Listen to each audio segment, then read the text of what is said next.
अध्याय 18। मन को इधर से हटाना, उधर लगाना। पलटू साहेब बार बार हमें ध्यान दिलाते हैं कि यह संसार सारहीन है। आप हमें समझाते हैं कि संसार के सब संबंधी, इसके सब पदार्थ और उनसे मिलने वाले सभी सुख नाशवान हैं। इन सब का संबंध हमारे शरीर से है, जो स्वयं क्षणभंगुर है, किसी भी समय अचानक नष्ट हो सकता है। मृत्यु का आना निश्चित है, उसके पंजे से कोई भी बच नहीं सकता। मृत्यु तो देवी देवताओं को भी नहीं छोड़ती, मनुष्य बेचारा किस गिनती में है। वृद्धों, गरीबों का शोषण करने वालों तथा भोग विलास और ऐशो आराम का जीवन बिता रहे लोगों को वे मृत्यु के अटल होने की याद बार बार दिलाते हैं। मनुष्य को संसार की नश्वरता का ध्यान दिलाने में पलटू साहब का उद्देश्य उसे संसार की ओर से हटाना तथा नाम भक्ति में लगाना है, ताकि वह जन्म मरण के चक्कर से छूटकर प्रभु को पा सके और अपना जन्म सफल कर सके। इस उद्देश्य को ध्यान में रखते हुए उन्होंने अपनी वाणी में कहीं अलग अलग तो कहीं एक साथ चेतावनी तथा प्रेरणा दोनों का प्रयोग किया है। यह बात उन्होंने हमें बड़े प्रभावशाली ढंग से समझाई है कि नाम मार्ग करनी का मार्ग है। प्रभु तक पहुंचने के लिए जीव को साधना तो करनी ही पड़ती है। सद्गुरु से नाम की अनमोल दात पाकर हाथ पर हाथ धरे बैठे रहने से काम नहीं बनता। हाथी घोड़ा खाक है, कहे सुने सो खाक, कहे सुने सो खाक, खाक है मुल्क खजाना। जोरू बेटा खाक, खाक जो साचे माना। महल अटारी खाक, खाक है बाग बगैचा। सेत सपेदी खाक, खाक है हुक्का नैचा। साल दुसाला खाक, खाक मोतिन कै माला। नौबत खाना खाक, खाक है ससुरा साला। पलटू नाम खुदाए का, यही सदा है पाक। हाथी घोड़ा खाक है, कहे सुने सो खाक। पलटू साहब कहते हैं कि हाथी घोड़े आदि राजसी ठाठ बाट का सामान, राज्य और खजाना, यह सब मिट्टी के तुल्य हैं। इनका कोई महत्व नहीं है। इनके महत्व के बारे में लोग जो कुछ कहते सुनते हैं वह सब भी बेमतलब होता है। बड़े बड़े महल और अटारियां, बाग बगीचे, चांदी के चमकदार गहने, बढ़िया नैचे वाले कीमती हुक्के, बहुमूल्य शाल दुशाले, मोतियों की मालाएं, नौबत खाने वगैरह किसी काम के नहीं। पत्नी, संतान तथा अन्य संबंधी भी जीव के लिए कोई महत्व नहीं रखते। जो इन्हें महत्व देता है वह महामूर्ख है। मनुष्य के लिए कमाने की चीज केवल प्रभु का धुनात्मक नाम है, जो पवित्र था, पवित्र है और पवित्र रहेगा। संसार के अन्य सब पदार्थ तो मात्र गंदगी हैं। आया मुट्ठी बांधी पसारे जाएगा। छूछा आवत जात मार तू खाएगा। किते बिक्रमा जीत साका बंधी मर गए। अरे हाँ पलटू, राम नाम है सार, संदेशा कह गए। पलटू साहब ने हमारा ध्यान इस कड़वी सच्चाई की ओर दिलाया है कि हमारी मृत्यु निश्चित है।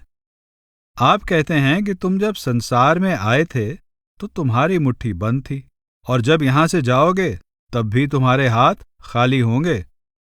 तुम बार बार इसी तरह यहां आते रहोगे और यहां से जाते रहोगे, और जब तक यहां रहोगे दुख भोगते रहोगे। तुम भला किस गिनती में हो? शकों को पराजित करने वाले विक्रमादित्य जैसे कितने ही महाप्रतापी राजा भी मौत के मुंह में जाने से नहीं बचे। यहां से खाली हाथ जाते हुए वे हमारे लिए यही संदेश छोड़ गए कि मनुष्य के लिए केवल प्रभु का नाम ही सार पदार्थ है और सब कुछ सारहीन है। भाव यह है कि मनुष्य जन्म में प्राप्त करने योग्य पदार्थ केवल नाम है, जो शरीर छोड़ देने के बाद आत्मा के साथ जाता है। बाकी सब कुछ तो यहीं रह जाता है।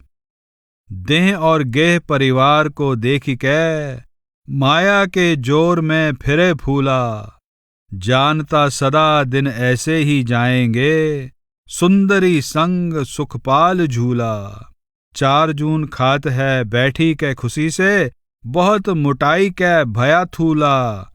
सेज बंद बांधी कै पान को चाबते, रैन दिन करत है दूध कूला।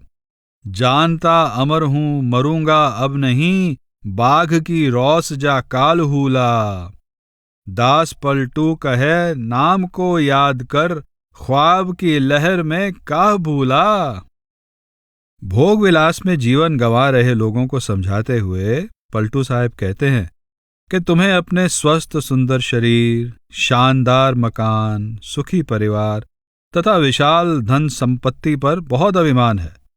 तुम सुंदर स्त्री के संग पालकी में बैठकर झूला झूलने का आनंद लेते हो और दिन में 4 बार बड़ी खुशी से मनपसंद खाना खाते हो, जिससे तुम्हारा शरीर खूब मोटा होकर बेडौल हो गया है। तुमने इस बात का भी प्रबंध कर रखा है कि तुम्हारा बिछौना सदा समतल बिछा रहे और सुंदर दिखे। तुम मजे से पान चबाते हो और हमेशा दूध के कुल्ले करते हो।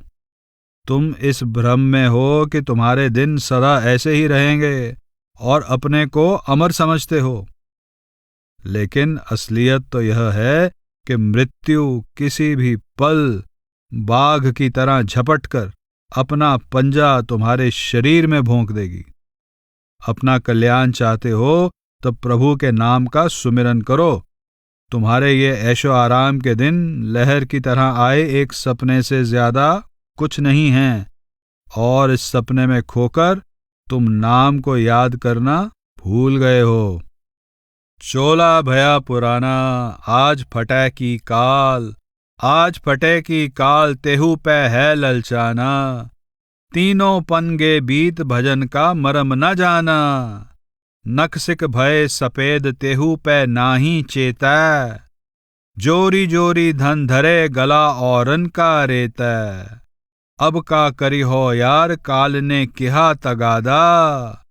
चले न एको जोर आए जब पहुंचा वादा, पलटू तेहू पे लेत है माया मोह जंजाल। चोला भया पुराना, आज फटे की काल। वृद्ध लोगों को एक मित्र के रूप में समझाते हुए पलटू साहब कहते हैं कि तुम्हारा यह शरीर रूपी वस्त्र पुराना हो गया है, जो अब किसी भी समय फट सकता है, पर तुम अपने शरीर के नष्ट हो जाने की तरफ ध्यान न देकर अब भी सांसारिक पदार्थों के लोभ में फंसे हो। बचपन, जवानी और बुढ़ापा तुम्हारे जीवन की ये तीनों अवस्थाएं बीत चुकी हैं, पर तुमने अभी तक इस मार्ग को नहीं समझा कि मनुष्य का चोला तुम्हें प्रभु की भक्ति करने के लिए, उसके नाम से जुड़ने के लिए ही मिला है। तुम्हारे शरीर के सारे बाल सफेद हो गए हैं, फिर भी तुम सावधान नहीं हो रहे हो। तुम बड़ी निर्दयता से दूसरों का गला काटकर धन जमा कर रहे हो और संभाल संभाल कर रख रहे हो। अब तो जल्दी ही यमराज आकर बार बार तुम्हारी जान मांगेगा, तब तुम क्या करोगे? जब मौत की घड़ी आ जाती है तो मनुष्य कुछ नहीं कर सकता, फिर भी तुम माया मोह के जाल में ज्यादा से ज्यादा फंसते जा रहे हो। इस बात की ओर बिल्कुल ध्यान नहीं देते कि तुम्हारा यह पुराना शरीर रूपी वस्त्र अब किसी भी समय फट सकता है। भाव यह है कि बुढ़ापा आने पर शरीर जर्जर हो जाता है और किसी भी समय नष्ट हो सकता है, परंतु हम बूढ़े हो जाने पर भी लोभ नहीं छोड़ते और दूसरों से धन बटोरते रहते हैं। हम यह नहीं समझते कि नर्तन भक्ति करके आवागमन से छूटने के लिए ही मिलता है। तू क्यों गफलत में फिरे, सिर पर बैठा काल, सिर पर बैठा काल दिनों दिन वादा पूजै। आज काल में कूच मूर्ख नहीं तो कहाँ सूझे। कौड़ी कौड़ी जोरी ब्याज दे करते बट्टा, सुखी रहे परिवार मुक्ति में होवत ठट्ठा। तू जाने मैं ठग्यो आपको तू ही ठगावै, नाम सजीवन मूर छोरी के माहुर खावै। पलटू सेखी ना रही चेत करो अब लाल, तू क्यों गफलत में फिरे, सिर पर बैठा काल। पलटू साहब कहते हैं कि तुम लापरवाही क्यों कर रहे हो? मौत तो किसी भी पल आकर तुम्हें दबोच सकती है। हर दिन बीतने के साथ तुम्हारे जीवन की निश्चित अवधि पूरी हो रही है। आज नहीं तो कल तुम्हें संसार से जाना ही होगा। परंतु अरे मूर्ख, इस बात की ओर तुम्हारा ध्यान ही नहीं जाता। तुम थोड़ा थोड़ा करके पैसा जोड़ते रहते हो। जब भोले भाले गरीबों को ब्याज पर पैसा देते हो और वे बेचारे कर्ज उतारने के लिए तुम्हें बदले में कोई चीज देने आते हैं, तो तुम उसका कम दाम लगाते हो। इस तरह उनका खून चूसकर पैसे बटोरने से तुम्हारा परिवार चाहे सुख का जीवन बिता रहा हो, पर जब तुम अपनी मुक्ति की बात करते हो तो समझदार लोग तुम्हारी हंसी उड़ाते हैं। तुम समझते हो कि तुम दूसरों को ठगते हो, पर असल में तुम लोभ रूपी ठग के हाथों खुद ही ठगे जा रहे हो, क्योंकि तुम्हारा परलोक बिगड़ता जा रहा है। तुम नाम रूपी संजीवनी बूटी का सेवन न करके विष खा रहे हो। तुम्हारा शेखी बधारना जंचता नहीं। अब तो संभल जाओ प्यारे, जब मौत तुम्हारे सिर पे बैठी है तो तुम लापरवाही क्यों कर रहे हो? तुझे पराई क्या परी, अपनी ओर निबेर। अपनी ओर निबेर, छोड़ गुड़ विष को खावे। कुआं में तू परे और को राह बतावे। औरन को उंजियार मसालची जाए अंधेरे। त्यों ज्ञानी की बात मया से रहते घेरे। बेचत फिरे कपूर, आप तो खारी खावे। घर में लागी आग, दौरी के घूर बुतावे। पलटू यह साची कहे, अपने मन का फेर। तुझे पराई क्या परी, अपनी ओर निबेर। दूसरों को ज्ञान की बातें बताने वाले पंडितों और विद्वानों को संबोधित करते हुए पलटू साहब कहते हैं कि तुम्हें दूसरों से क्या मतलब। तुम वह काम पूरा करो जो तुम्हारे जिम्मे लगा है, जिसके लिए तुम्हें मनुष्य का जामा मिला है। तुम प्रभु की भक्ति के बजाय सांसारिक पदार्थों का मजा लूटने में लगे हो। तुम तो गुड़ ना खाकर विष खा रहे हो। तुम खुद कुएं में गिरे हो और दूसरों को मार्ग दिखा रहे हो। मशालची दूसरों के लिए तो मशाल से रोशनी करता है और खुद मशाल के नीचे अंधेरे में चलता है। यही हालत तुम जैसे अपने को ज्ञानी समझने वाले लोगों की है, जो माया के फंदे में फंसे हुए हैं। ऐसे ज्ञानी खुद तो विषय भोग में मग्न रहते हैं, पर दूसरों को ज्ञान प्रदान करते हैं। यह बात तो बिल्कुल वैसी ही है जैसे कोई खुद खारा नमक खाए पर दूसरों को खुशबूदार कीमती कपूर बेचता फिरे। या फिर अपने घर में लगी आग बुझाने की चिंता के बजाय कोई पास पड़े कूड़े करकट के ढेर में लगी आग को बुझाने में लगे। मैं तुमसे यह बिल्कुल सच्ची बात कह रहा हूं कि अपनी चिंता न करके दूसरों के बारे में चिंता करने का कारण तुम्हारे मन का भ्रम है। असल में तुम्हें करना तो यही चाहिए कि तुम दूसरों की चिंता करना छोड़कर वह काम निपटाओ जो तुम्हें सौंपा गया है, यानी तुम अपने मनुष्य जन्म का उद्देश्य पूरा करो। अपनी अपनी करनी अपने अपने साथ, अपने अपने साथ करे सो आगे आवे। बाप के करनी बाप, पूत के पूते पावे। जोरू के जोरू ही फले, खसम के खसम को फलता। अपनी करनी सेती जीव सब पार उतरता। नेकी बदी है संग और न संगी कोई। देखो बूझ विचार, संग ये जे हैं दोई। पलटू करनी और की, नहीं और के मात। अपनी अपनी करनी अपने अपने साथ। आप कहते हैं कि हर मनुष्य के साथ उसके अपने ही कर्म जाते हैं। जो वह करता है उसी का फल उसे इसी जन्म में या फिर अगले जन्मों में भोगना पड़ता है। पिता के कर्मों का फल पिता भोगता है और पुत्र के कर्मों का फल पुत्र। इसी तरह पत्नी के कर्मों का फल पत्नी को और पति के कर्मों का फल पति को मिलता है। भवसागर के पार जाने वाली हर जीवात्मा अपनी ही करनी यानी खुद की गई भक्ति से पार उतरती है। मनुष्य के मरने पर उसके अपने अच्छे बुरे कर्म ही उसके साथी होते हैं। अच्छी तरह सोच विचार करोगे तो तुम समझ जाओगे कि ये दोनों ही मनुष्य के साथ जाते हैं। किसी दूसरे के कर्मों की जिम्मेदारी उसके सिर नहीं पड़ती। हर किसी की अपनी ही करनी उसके साथ जाती है।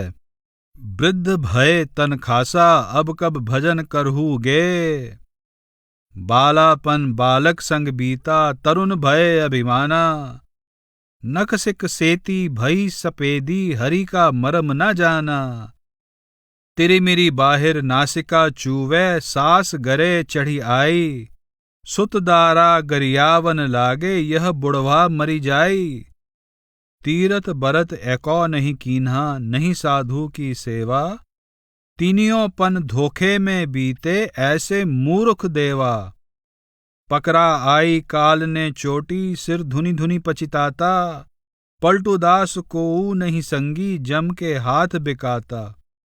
पलटू साहेब वृद्ध लोगों को चेतावनी देते हुए कहते हैं कि अब तो तुम्हारा शरीर बहुत बूढ़ा हो गया है, अब भक्ति करने को तुम्हारे पास समय ही कहाँ बचा है। तुम्हारा बचपन मित्रों के साथ खेलने में बीत गया और जब तुम जवान हो गए तो घमंड में डूबे रहे, प्रभु की तरफ तुम्हारा ध्यान ही नहीं गया। अब बूढ़े हो गए हो और तुम्हारे शरीर के सब बाल सफेद हो गए हैं, परंतु तुमने अभी तक यह जानने का प्रयत्न नहीं किया कि प्रभु को कैसे पाया जा सकता है। अब तुम्हारी ऐसी हालत है कि आंखें देख नहीं सकती और कान सुन नहीं सकते, नाक बहता रहता है और दम फूलने लग गया है, पत्नी और बेटे गाली देने लग गए हैं, अपमान करने लग गए हैं और कहते हैं कि बूढ़ा मरे तो हमारी जान छूटे। बचपन, जवानी और बुढ़ापा, तुम्हारे जीवन की तीनों अवस्थाएं इसी भ्रम में बीत गईं कि संसार की खुशियां, संसार के पदार्थ और संसार का सुख आराम ही मनुष्य के लिए सब कुछ हैं। तुमने न तो किसी साधु की सेवा की और न ही भवसागर से तरने की प्रेरणा देने वाले किसी तीर्थ पर गए, न ही तुमने धर्म कर्म करने का कोई व्रत यानी संकल्प किया। ऐसे महामूर्ख हो तुम। अब मृत्यु तुम्हारे सिर पर आ खड़ी हुई है और तुम सिर पीट पीट कर पछता रहे हो कि तुमने अपना परलोक सुधारने की रत्ती भर कोशिश नहीं की। अब तुम यमराज के हाथ बिकने जा रहे हो और तुम्हारा साथ देने वाला कोई नहीं है। जीव जाए तो जाए दे, जन्म जाए बरु नष्ट, जन्म जाए बरु नष्ट लोक की तजो बढ़ाई, दुख नाना सही रहो पड़ो दरबार में जाई, मात पिता निज बंधु तजो भगनी सुत नारी, तजी दो भोग विलास सहत रहो सबकी गारी, नाचो घूंघट खोल ज्ञान का ढोल बजाओ, देखे सब संसार कलाएं उल्टी खाओ, पलटू नाम ना छोड़ी हो सही लो इतना कष्ट, जीव जाए तो जाए दे, जन्म जाए बरु नष्ट। पलटू साहब कहते हैं कि भले ही तुम्हारी जान पर आ बने, तुम दुनिया की लोकलाज की परवाह न करो, लोगों से प्रशंसा पाने की आशा छोड़ दो। लोगों के हाथों चाहे तुम्हें कितने ही दुख क्यों ना सहने पड़ें, तुम सद्गुरु की शरण में ही रहो। माता, पिता, बहन, पुत्र, नारी और दूसरे संबंधी, इन सब का मोह और डर छोड़ दो तथा भोग विलास से दूर रहो। सबकी गालियां सह लो और सब संकोच छोड़कर सद्गुरु की बताई युक्ति के अनुसार प्रेम पूर्ण भक्ति करो। खुलेआम कहो कि गुरु से तुम्हें रूहानियत का सही ज्ञान प्राप्त हुआ है। संसार को देखने दो कि तुम दृढ़ता से नाम के अभ्यास में लगे हुए हो। अभ्यास के लिए बैठो और मन की वृत्ति को उल्टाओ, अपने ध्यान को बाहर से अंदर की ओर मोड़ो। पलटू साहब कहते हैं कि लोगों के हाथों चाहे तुम्हें कितने ही दुख और कष्ट क्यों ना सहने पड़ें, चाहे तुम्हारी जान पर ही क्यों ना बन आए, तुम नाम का अभ्यास बिल्कुल न छोड़ो। अपने जीवन को व्यर्थ न जाने दो। स्यार की चाल को छोड़ बे बाल के, आपको खूब दरी आप कीजै। सिंह है तुही तहकीक कर आप में, स्यार के संग को छोड़ दीजै। आहार तो कीजिए आप से मारिकै, और के मारा न कधी लीजै। पलटू तू सिंह हवै गरज बे हाँक दै, पकर गजराज धै पाम मींजै। यह कथा प्रचलित है कि एक शेर का बच्चा गीदड़ों के साथ रहते हुए अपने आप को गीदड़ समझने लग गया। ये बात कभी एक शेर ने आकर उसे समझाई कि तू अपने आप को पहचान, तू वास्तव में गीदड़ नहीं शेर है। इस कहानी के माध्यम से पलटू साहब हमें समझाते हैं, ऐ शेर के बच्चे, डरपोक गीदड़ों जैसा आचरण छोड़ और अपने आप को पहचान ले। अपने बारे में खोज करेगा तो जान लेगा कि तू वास्तव में शेर है। गीदड़ों का संग छोड़, खुद शिकार करके भोजन कर, दूसरे का मारा हुआ शिकार मत खा। शेर बनकर ललकारता हुआ जोर से गरज और हाथी को दबोचकर अपने पंजों के प्रहार से उसे कुचल डाल। भाव यह है कि अपने अंदर जाकर अच्छी तरह खोज कर और अपना असली स्वरूप पहचान। तेरा असली स्वरूप तन या मन नहीं, बल्कि आत्मा है, जो परमात्मा की अंश है। तू मनमुखों की संगति से दूर रह, मन का दिया विषयों का भोजन छोड़ और अपने उद्यम से शब्द का आहार कर। इस तरह तू मन रूपी हाथी को मारकर अपने असली स्वरूप को पहचान लेगा। फूली है यह केतकी, भौरा लीजै बास। भौरा लीजै बास, जन्म मानुष को पाया। करीना गुरु की भक्ति, जगत में आई भुलाया। भौरा कीजै चेत, कहा तू फिरे भुलाना। हरि को नाम सुगंध, छोड़ पाड़र लिपटाना। ऋतु बसंत की जात, कली को रस लै लीजे। बहुरी न ऐसो दाम, चेत चित भौरा कीजै। पलटू कबहू ना मरै, होए न जीव का नास। फूली है यह केतकी, भौरा लीजै बास। जिज्ञासु को भौरा कहकर पलटू साहब उसे समझाते हैं कि केवड़े के इस पौधे पर फूल लग गए हैं, उनकी सुगंध ले लो। भाव यह कि सद्गुरु नाम का भेद दे रहे हैं। अवसर का लाभ उठाओ और नाम की दात लेकर उसका अभ्यास करो। तुझे मनुष्य जन्म मिला है, पर अभी तक तूने सद्गुरु के उपदेश के अनुसार भक्ति नहीं की। संसार में आकर तूने प्रभु को भुला दिया। अब तो सावधान हो जा। भौरे की तरह तू बहका हुआ अभी तक इधर उधर क्यों भटक रहा है? प्रभु के नाम की सुगंध की ओर ध्यान न देकर तू माया से लिपटा हुआ है, जो एक सुगंधहीन पुष्प है। तेरा यह मनुष्य जन्म बीतता जा रहा है और तू इसी में नाम रूपी कली का रस ले सकता है। केवड़े की कली का रस भौरा बसंत में ही तो लेता है। ऐसा मौका तुझे फिर नहीं मिलेगा। अपने मन को सावधान कर ले।